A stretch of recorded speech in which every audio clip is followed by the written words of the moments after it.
વાત કરીએ મહત્વપૂર્ણ પ્રશ્નોની. અધોદતયોઃ શબ્દયોઃ વિવરણમ ગુર્જર ભાષાયામ કુરુત. નીચે આપેલા શબ્દોનું વિવરણ ગુજરાતીમાં કરવાનું છે. જેમાં પહેલો શબ્દ છે તારાધિપતિ ભી આનનઃ. તારાણામ અધિપઃ એટલે કે તારાઓના અધિપતિ એટલે કોણ? તો કે ચંદ્ર. ચંદ્રના જેવું આનન એટલે મુખ જેમનું છે એવા શ્રી રામ રાજા દશરથના પ્રિય અને સૌથી મોટા પુત્ર હતા.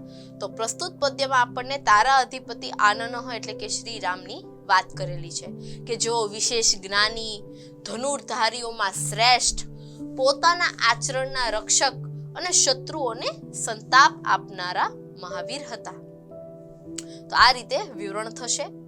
ત્યાર પછી છે અધોલિખિતાનામ પ્રશ્નાનામ ઉત્તરાણી સંસ્કૃત ભાષાયામ લિખિત. કે નીચે આપેલા પ્રશ્નોના ઉત્તર છે એ આપણે સંસ્કૃત ભાષામાં લખવાના છે. રથ કુંજર વાજી નામ કહ આસિત. રથોવાળા કુંજર હાથીઓવાળા, વાજી નામ અશ્વોવાળા કહ આસિત કોણ હતા? પહેલા જ શ્લોકમાં આપણે જોયું કોણ હતા? દશરથ. તો કહ પ્રશ્ન સૂચક શબ્દ નીકળી જશે, એની જગ્યાએ જવાબ આવશે રાજા દશરથ. આગળ પાછળ શબ્દો એમના એમ. તો જવાબ થશે રથ કુંજર વાજી નામ રાજા દશરથ આસિત. ત્યાર પછી છે પરમ તપઃ રામઃ કસ્ય રક્ષક આસિત. પરમ તપઃ સંતાપ આપનારા રામ કસ્ય રક્ષક કોના રક્ષક હતા? તો શત્રુઓને હણી નાખનાર સંતાપ આપનારા રામ કોના રક્ષક હતા? તો કે સ્વસ્થ વૃતસ્ય આચરણના રક્ષક હતા. ત્યાર પછી રામ મહારણ્યે કીદૃશા રાક્ષસાની હતા. રામે મોટા જંગલમાં કયા રાક્ષસો કેવા રાક્ષસોને હણી નાખ્યા હતા?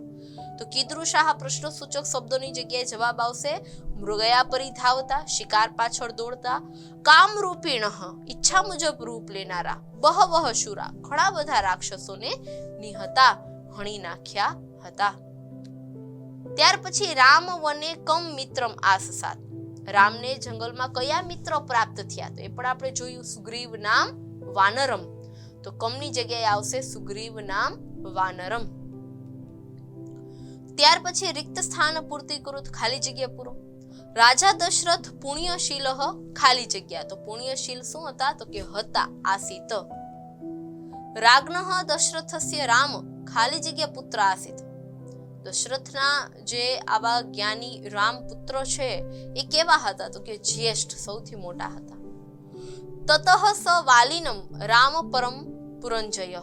ત્યાર પછી તે વાલી પાસેથી રામે એમનું રાજ્ય પાછું અપાવ્યું. કઈ રીતે? તો કે વાલીને હતવા હણીને. ત્યાર પછી છે મિત્રો સત્યમ અસત્યમ ખરા ખોટા. રામો નામ રાજા પુણ્યશીલો મહાકીર્તિ આસિત. રામ નામનો રાજા પુણ્યશીલ અને મહાકીર્તિમાન હતો. તો નહીં, આ વાક્ય કોના માટે વપરાયું હતું? દશરથ માટે. એટલે આ થશે અસત્ય. ત્યાર પછી છે રામઃ જીવન લોકસ્ય ધર્મસ્ય ચ રક્ષિતા આસિત. રામ છે એ જીવલોકની અને ધર્મની રક્ષા કરતા. તો સાચી વાત છે એટલે સત્યમ. પછી રાવણે ગુસ્સાથી જનકપુત્રી સીતાનું અપહરણ કર્યું. તો રાવણે છે એ ગુસ્સાથી જનકપુત્રી સીતાનું અપહરણ કર્યું હતું, એ વાત સાચી છે એટલે ખરું. ત્યાર પછી મિત્રો પર્યાયી શબ્દો આપણે ગોતીને લખવાના છે. ક બાજુમાં આપણને આપેલા છે, ખ માં આડા અવડા પર્યાય વાચી છે આપણે શોધવાના છે. વૃદ્ધ એટલે વૃદ્ધ, જાનકી એટલે કે સીતા, હરિ એટલે કે વાંદરો, ભાર્યા એટલે કે પત્ની, આનનમ એટલે મુખ અને વાજી એટલે ઘોડો. તો સાચો જવાબ થશે વૃદ્ધ સાથે સ્થવિરહ, જાનકી સાથે સીતા, હરિ એટલે કપી, ભાર્યા એટલે જયા, આનનમ એટલે વદનમ મુખ અને વાજી એટલે અશ્વ. તો આ રીતે મિત્રો આપણે આવા પ્રશ્નોની વાત કરી. આ સિવાય આપણને જો કોઈ પ્રશ્ન પૂછાય છે, પછી એ ખાલી જગ્યા હોય, ખરા ખોટા હોય કે પ્રશ્નો હોય, તો આપણે પદ્ય સમજેલા હોઈએ, અનુવાદ સમજેલું હોય તો આપણે આપણી રીતે જવાબ છે એ લખી શકીએ છીએ.